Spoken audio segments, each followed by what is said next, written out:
The Samsung Galaxy Fold is ready to launch. Hey, what is up guys, SAYEDTRICKS is here, and the $2,000 folding phone, which is the Samsung Galaxy Fold, was delayed on April 2019 because of display issues, and finally the Samsung Galaxy Fold is ready to hit the market according to Korea Herald. So what parts of phone that the Samsung company fixed? The Samsung fixed the display issues and also they fixed the hinges problems. And the Samsung Galaxy Fold gonna release on July 2018. It means it will release next week.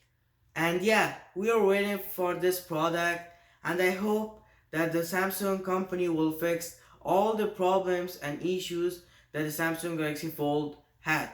So thanks for watching guys. Stay tuned for next video. Take care and peace.